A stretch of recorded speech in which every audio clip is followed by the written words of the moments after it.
Halo rekan-rekan pembelajar semua, Assalamualaikum warahmatullahi wabarakatuh.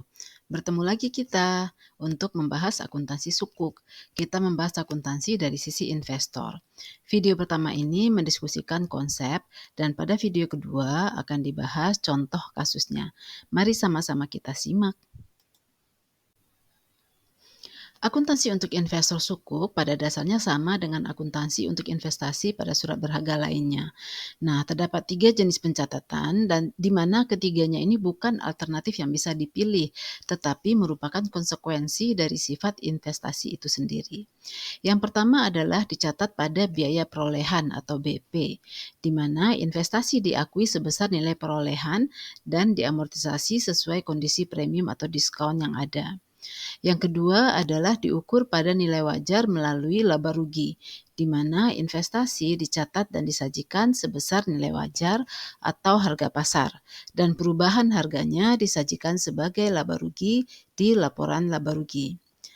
Yang ketiga adalah diukur pada nilai wajar melalui penghasilan komprehensif lain, di mana sukuk disajikan sebesar nilai wajar atau harga pasar, dan selisih perubahan harga disajikan sebagai pendapatan komprehensif lain di laporan posisi keuangan. Nah, lalu bagaimana cara kita mengklasifikasikannya? Pengklasifikasian jenis pencatatan ini diatur dengan cara berikut. Yang pertama, sukuk dicatat dan diukur pada biaya perolehan atau BP apabila memenuhi syarat berikut. Yang pertama adalah investasi tersebut dimiliki dalam suatu model usaha dan bertujuan utama untuk memperoleh arus kas kontraktual. Dan yang kedua, persyaratan kontrak menentukan tanggal pembayaran pokok dan hasilnya secara teratur. Nah, kedua syarat ini harus terpenuhi dan biasanya kategori BP ini investor biasanya memegang sampai jatuh tempo. Nah, yang kedua adalah investasi diukur pada nilai wajar melalui penghasilan komprehensif lain atau NWPKL apabila investasi tersebut dimiliki dalam suatu model usaha yang bertujuan utama untuk memperoleh arus kas kontraktual sama dengan syarat BP tadi, tapi yang kedua juga ada mendapatkan hasil dengan melakukan penjualan sukuk.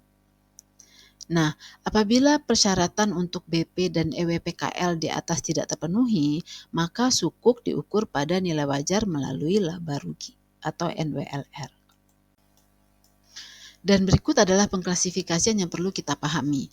Yang pertama adalah bahwa arus kas kontraktual dalam sukuk mudharabah adalah arus kas bagi hasil dan pokoknya.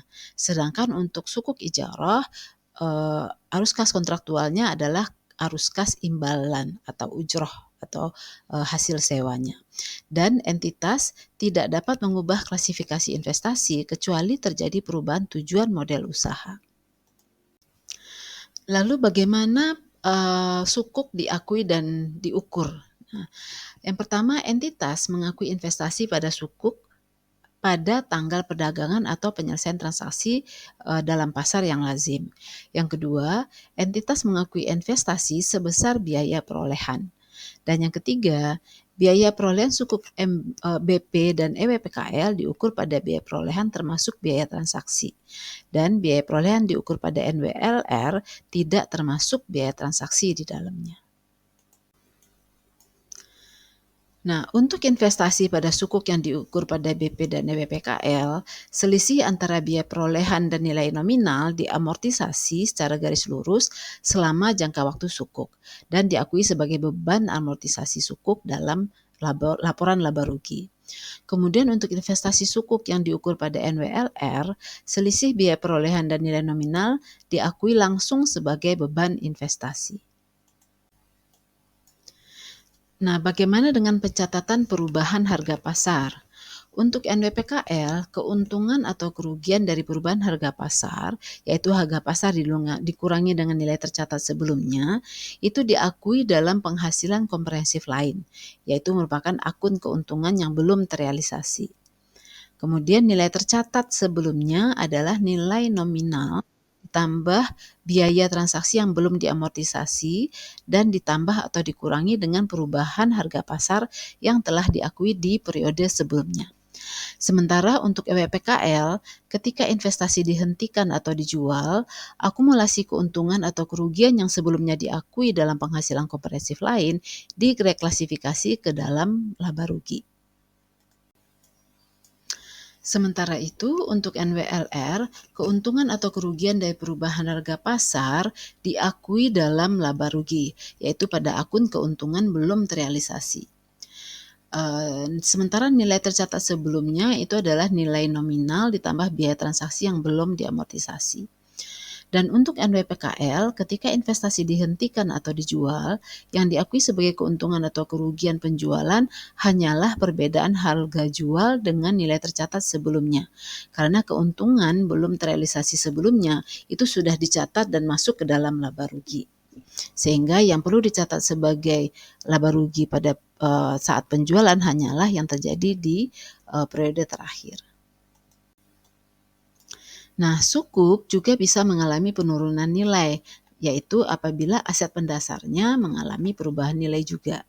Nah, jika terdapat indikasi penurunan nilai, maka entitas mengukur nilai terbaru, ya, disebut sebagai nilai terpulihkan. Dan jika nilai terpulihkan tersebut lebih rendah daripada nilai tercatat, maka akan diakui sebagai rugi penurunan nilai.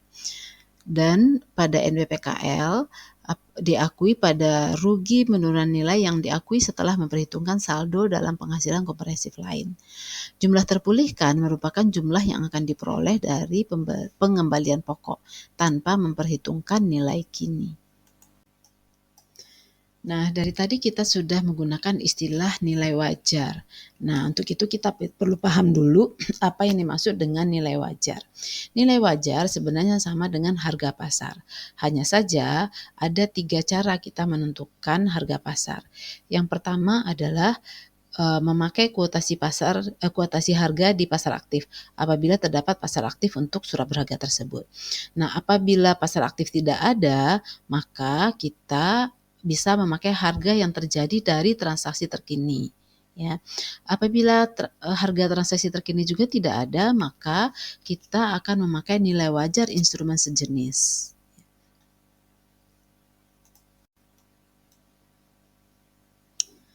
Nah, penurunan nilai pada sukuk yang dicatat pada biaya perolehan dan NWPKL adalah sebagai berikut. Yang pertama, apabila terdapat indikasi penurunan nilai, maka entitas mengukur biaya terpulihkan. Apabila jumlah terpulihkan lebih rendah dari nilai tercatat, maka diakui rugi penurunan nilai. Pada NWPKL, rugi penurunan nilai diakui setelah memperhitungkan saldo dalam penghasilan komprehensif lain. Jumlah terpulihkan merupakan jumlah yang akan diperoleh dari pengembalian pokok tanpa memperhitungkan nilai kini atau present value. Nah, berikut adalah masalah penyajian dan pengungkapan, ya.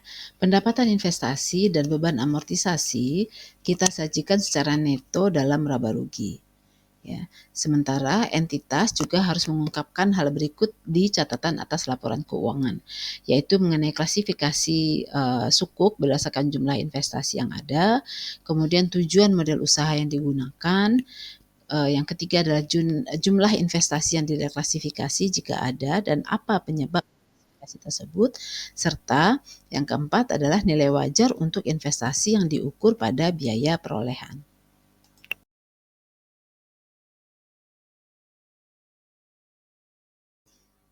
Nah, demikianlah konsep dan aturan akuntansi untuk investasi pada sukuk.